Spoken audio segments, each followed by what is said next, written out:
Elections వచ్చినప్పుడు మనకి విజయ తలపతి మనకి ఈ యొక్క పోరాటంలో ఉన్నాడు. మరి టీవీకే పార్టీకి నేతృత్వంలో ఆయన మరి పార్టీని ఎంతవరకు గెలిపిస్తాడు అనేటటువంటి అంశం పైన, అలాగే ఈరోజు Trisha queen of south India actress ఆమె ఒక ట్వీట్ చేసింది.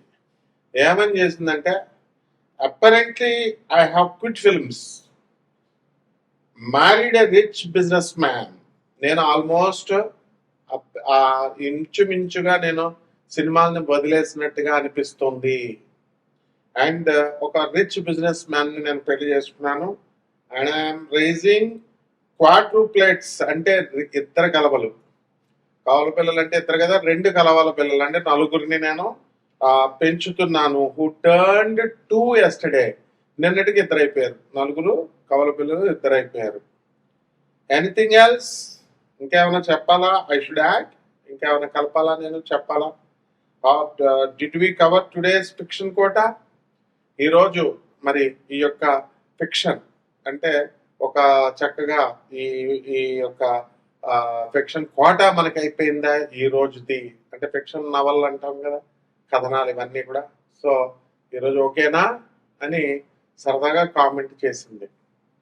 మరి ఇప్పుడు కనుక మనం విజయ దళపతిని మనం తీసుకున్నప్పుడు ఇక్కడ తమిళనాడు ఎలక్షన్ మనం అంచనా వేసేటప్పుడు ఇప్పుడు జ్యోతిష పరంగా ఇవన్నీ కూడా ఏంటంటే సర్వేల రిపోర్ట్లు కాదు, ఇది జ్యోతిష పరంగా మనకి తమిళనాడులో మనకి ఎన్ని ఉన్నాయండి? 230 సీట్లు ఉన్నాయి.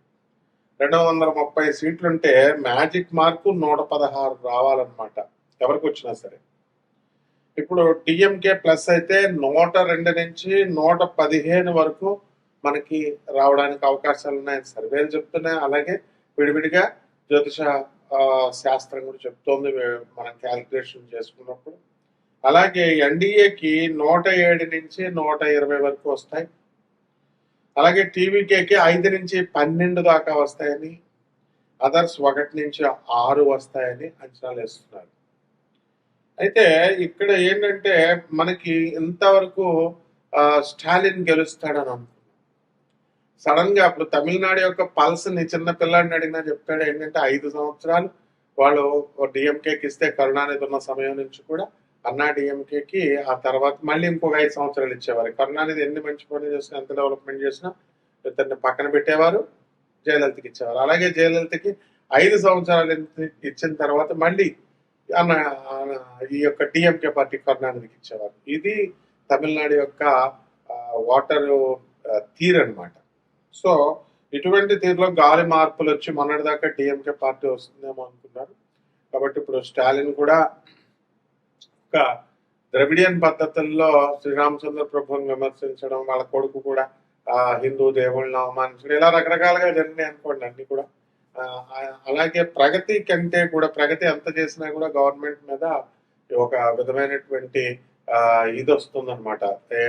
ఆ భావన ఏంటంటే అవర్షన్ భావన వస్తుంది, ప్రభుత్వ వ్యతిరేకత అంటాం దాన్ని.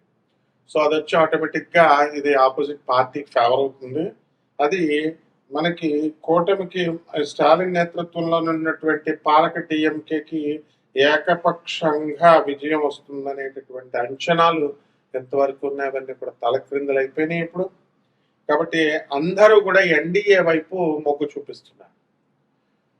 సో ఈ యొక్క బీజేపీ పార్టీ ఈ కూటమి ఏం చేస్తుందంటే చక్కగా ఈ యొక్క టీవీకే పార్టీని విజయ్ని వీళ్ళందరూ కూడా కోయిలేషన్ గవర్నమెంట్ వస్తుంది. ఇక్కడ ఎన్డీఏకి 40% ఓట్లు వస్తాయని, అలాగే డిఎంకేకి 38% ఓట్లు వస్తాయని అందరు భావిస్తున్నారు. జ్యోతిష్ పరంగా కరెక్టే. ఇప్పుడు మనము ఈ టీవీఏకి పార్టీకి మాత్రం విజయ్ తలపతికి 16% ఓట్లు మాత్రం వస్తాయి. అండ్ 2021 అసెంబ్లీ ఎలక్షన్ల కనుక మనం చూసుకున్నట్లయితే గతంలో డిఎంకే కూటమికి 158 వచ్చినాయి. మనకు రావాల్సిన ఏంటంటే 116 రావాలి.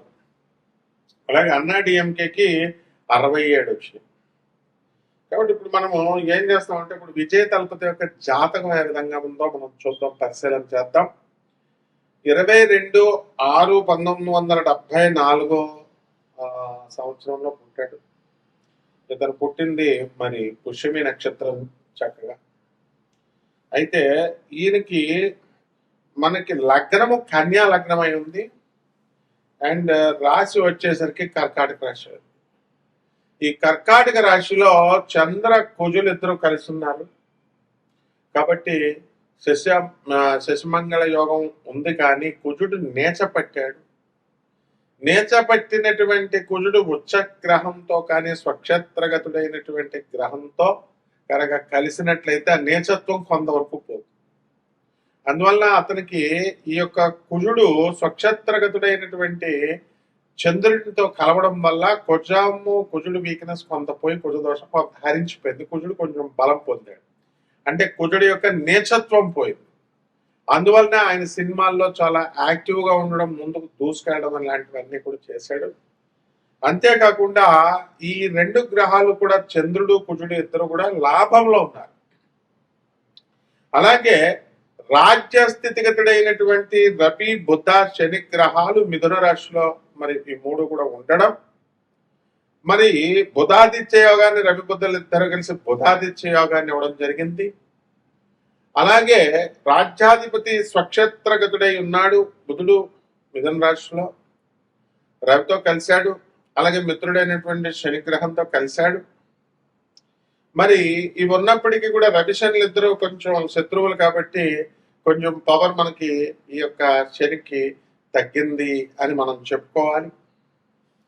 అలాగే ఎంతో మంది ఇతనికి రాజ్యాధికారం లేదు అని నవ్వేవారు. సినిమాల్లో ఉన్నారు. ఇప్పుడు అంతకుముందు మనకి ఇప్పుడు విజయ్ వచ్చాడు, తర్వాత చాలా మంది సినిమా యాక్టర్లు తమిళనాడులో వచ్చారు. కానీ మన విజయ్ తలపతికి మాత్రము కంపల్సరీ రాజ్యాధికారం. ఆంధ్రప్రదేశ్లో ఏ విధంగా అయితే Pavan Kalyan deputy chief minister అయ్యాడు, ఇక్కడ విజయ్ తలపతి కూడా ఇప్పుడు మనకి మంచి కీలకమైనటువంటి పోస్ట్ రావడానికి అవకాశాలు ఉన్నాయి. ఇంకా డిప్యూటీ సీఎం ఇచ్చినా కూడా ఆశ్చర్యపడాల్సినటువంటి అవసరం లేదు. ఎందుకంటే మీకు ఎన్డీఏకి దీనికి కూడా కేవలము కొంచెం పర్సంటేజ్ ఎంత అంటే 2% తేడాతో వీళ్ళు ఉంది. ఆ 2% ఓట్లు ఇతను దగ్గరగా 5 నుంచి 12 ఓట్లు ఇతను క్యాప్చర్ చేయడం వల్ల మెయిన్ కింగ్ మేకర్ అవుతాడు విజయ్ దళపతి టీవీకే పార్టీ. కాబట్టి ఇప్పుడు మనకి విజయ్ కనుక మనం తీసుకున్నప్పుడు తృతీయ స్థితిగతుడైనటువంటి రాహుగ్రహం వల్ల ఈయనకి రాజ్యాధికార యోగాన్ని ఇస్తున్నాడు. అలాగే మనకి గురుడు మనకి కుంభరాశిలో ఉండడము, మరి షష్ఠ స్థితిగతుడైనటువంటి గురుగ్రహ ప్రభావం వల్ల అనేకమైనటువంటి అవాంతరాలు ఈయనకి పాపం ఆ మీటింగ్స్ లో ఆయన పెట్టినప్పుడు అక్కడ కొంతమంది మరణించడము, తొక్కిసలాట జరగడము ఇలాంటివన్నీ కూడా జరిగినాయి. అయితే ఆ భాగ్యములో ఉన్నటువంటి శుక్రకేతు గ్రహాల వల్ల ఇతనికి మరి స్త్రీల నుంచి బ్రహ్మాండమైనటువంటి మెజారిటీ ఓటింగ్ వస్తుందన్నమాట. స్త్రీల నుంచి లాభం కంపల్సరీ. అలాగే ఈయనకి ఇప్పుడు ధన తర్వాత భాగ్యాధిపతి అయినటువంటి శుక్రగ్రహము స్వక్షేత్రగతుడు అవడం వల్ల మహిళా ఓటర్లందరూ కూడా విజయ్ తలపతి అక్కడ తమిళనాడులో అన్ని కూడా ఫ్రీ స్కీమ్స్ పెడుతున్నారు కదా, మొత్తం అన్ని పార్టీలు విజయ్ తలపతి యొక్క ఫ్రీ స్కీమ్స్ కి అట్రాక్ట్ అవుతారు. పైగా ఇతను శని మహాదశ శేషంలో పుట్టాడు. 15 సంవత్సరాల 4 నెలల 17 రోజులు ఈయన శని మహాదశ శేషం జరిగింది. అంటే దగ్గరగా 1989 నవంబర్ 9వ తేదీ వరకు కూడా ఈయనకి శని మహాదశ జరిగింది. తర్వాత 17 సంవత్సరాలు బుధ మహాదశ. అందువల్ల 2006 11 నెల 9వ తారీఖు వరకు మనకి ఈ యొక్క బుధ మహాదశ జరిగింది. తర్వాత కేతు మహాదశ 2013 వరకు జరిగింది. అక్కడి నుంచి 20 సంవత్సరాలు శుక్ర మహాదశ 2033 వరకు కూడా 9వ తారీఖు నవంబర్ 2033వ తారీఖు వరకు కూడా ఎవరు విజయ్ తలపతిని టచ్ చేయలేరు. అంటే ఎట్టి పరిస్థితుల్లో ఇతను రాజ్యాధికారాన్ని పొందబోతున్నాడు. కాబట్టి ఇంకా ఏ విధమైనటువంటి డౌట్ లేదు ఇతనికి. ఇతన్ని ఇండైరెక్ట్ ఇన్ఫరెన్స్ ఏంటంటే ఇతని నుంచి మనము ఎన్డీఏ పార్టీ గెలుస్తుంది అని కూడా మనం చెప్పొచ్చు. రాజ్యాధిపతి అయినటువంటి బుధుడు స్వక్షేత్రగతుడై మరి రవిగ్రహంతో కలవడం రాజ్యాధికారాన్ని ఇస్తాడు. అసలు సీఎం అవ్వాల్సిందే కానీ సరిపోలేదు కదా, అక్కడ శని బలహీనమైపోయాడు. కాబట్టి ఇక్కడ మనకేంటంటే పంచమ షష్ఠాధిపతి అయినటువంటి శని రాజ్యాధిపత్యాన్ని పొందడం వల్ల మనకి ఈ యొక్క రాజ్యాధికారం మనకి వస్తుంది, మిశ్రమ ఫలదాయకంగా ఇస్తుంది. శత్రువులందరినీ కూడా తొక్కుకుంటూ వెళ్తాడు. శత్రువులతో ఈయన ఎవరైతే మరి బీజేపీ అవనేయండి, ఇతరులు ఎవరెవనేయండి, ఇతరులను ఇబ్బంది పెట్టడానికి స్టాలిన్ ప్రభుత్వాలు అవనేయండి, ఇవన్నీ కూడా పెట్టినటువంటివన్నీ కూడా ఇబ్బందులను అధిగమించి ఈయన వాళ్ళతోనే స్నేహం చేసి ముఖ్యంగా బీజేపీ పార్టీతో ఎన్డీఏ కూటమికి ఈయన విజయాన్ని తెచ్చిపెట్టడానికి మూలకారకుడు అవుతాడు. అదేవిధంగా త్రిషా కృష్ణన్, ఈమె మే 4, 1983 బుధవారం పుట్టింది. మరి ఈమెకి విజయ్ తలపతిని అడ్డు పెట్టుకొని వీళ్ళిద్దరూ లివింగ్ ఇన్ రిలేషన్ లో ఉన్నారనో లేదా కలిసి ఉంటున్నారనో, మరి విజయ్ దళపతి విడాకులు తీసుకుంటున్నాడని మరి కోర్టులో ఆమె ఫైల్ వేయడము, కేసు ఫైల్ వేయడం ఇవన్నీ మనం చూసాము.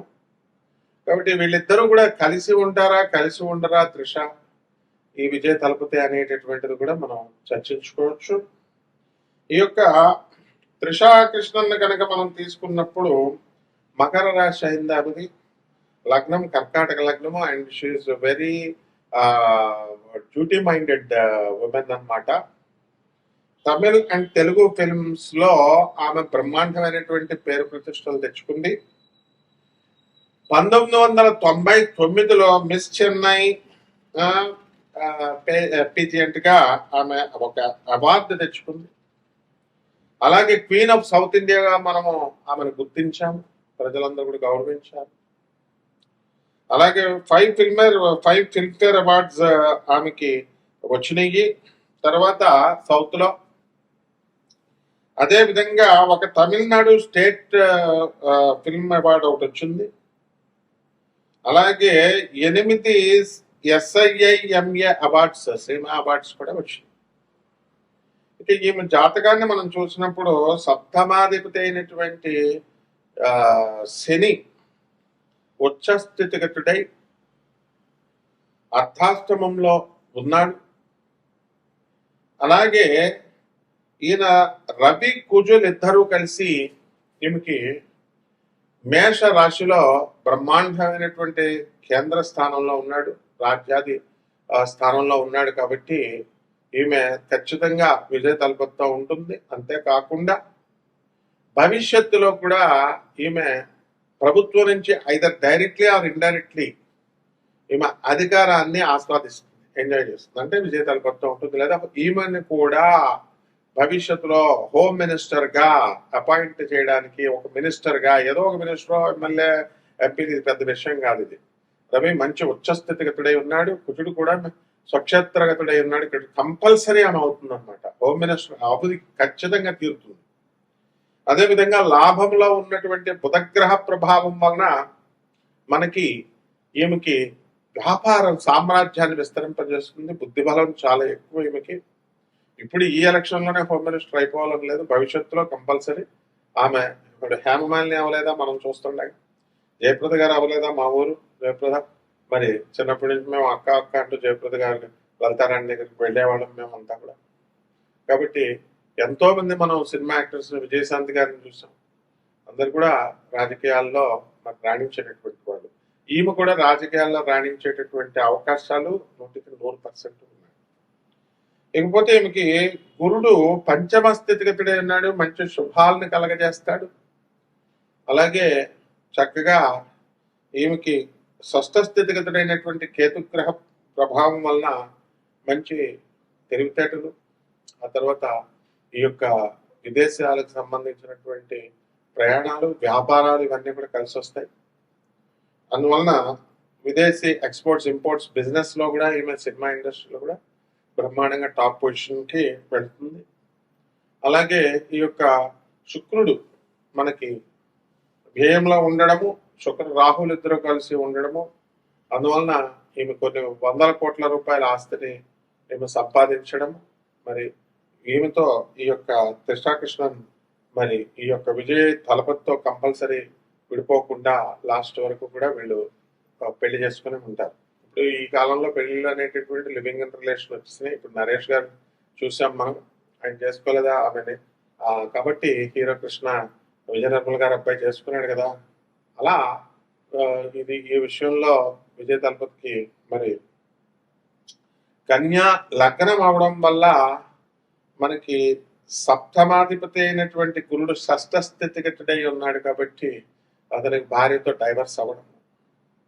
అలాగే ఆ యొక్క గురుడు షష్ఠ స్థితిగతుడై ఆ శని రవి బుధలతో కలిసి ఉండడం ద్వారా రెండవ వివాహము దృష్టితో అవ్వడం అనేటటువంటిది జరుగుతుంది. వీళ్ళకి ఒక మగ సంతానం కూడా కలుగుతుంది. ఇది అందువలన ఇవన్నీ కూడా లేటర్ ఆన్ జరగబోయేటటువంటి ఇన్సిడెంట్స్. ఇవి బ్రహ్మాండంగా వీళ్ళు అంటే వీళ్ళకి ప్రజలకందరికీ కూడా ఆమె పాపం ఈరోజు ట్వీట్ మామూలుగా ఇన్స్టాగ్రామ్ లో ఒక పోస్ట్ చేసినప్పటికీ కూడా సరదాగా చేసింది ఆమె, ఎందుకంటే చదువుకుంది కాబట్టి. మరి తమిళనాడులో సెన్స్ ఆఫ్ హ్యూమర్ ఎక్కువ అండ్ వెరీ ఇంటలెక్చువల్ గా ఆమె ట్వీట్ చేసింది. అప్పరెంట్లీ I have quit films. Apparently, I have quit films. Married a rich businessman, and I am raising quadruplets who turned 2 yesterday. Anything else I should add? Or did we cover today's fiction quota and clear గా చెప్తుంది. కాబట్టి కాబోయేటటువంటి మంత్రి అవుతుంది. ఒక హేమమాలినిలా, ఒక డింపుల్లా, ఒక విజయశాంతి గారిలా, ఒక cinema actors ఎంతమంది అవ్వాలని lady film stars. So she will become కుజుడు స్వక్షేత్రగతుడై రవి ఉచ్చస్థితిగతుడై అన్నాడు కాబట్టి హోమ్ మినిస్టర్ అయి తీరుతుంది. ఇప్పుడు ఈ ఎలక్షన్ కాదు, తర్వాత అయినా వీళ్ళ రిలేషన్ కంటిన్యూ అవుతుంది. అండ్ డెఫినెట్ గా ఇప్పుడు ఉన్నటువంటి ప్రజెంట్ పొజిషన్ లో మంచి మంత్రి స్థానాన్ని మన విజయ్ తలపతి పొందడం ఖాయం. ఇది బ్రహ్మాండంగా మనందరికి కూడా ఒక శుభ పరిణామం, కూడా శుభమస్తు.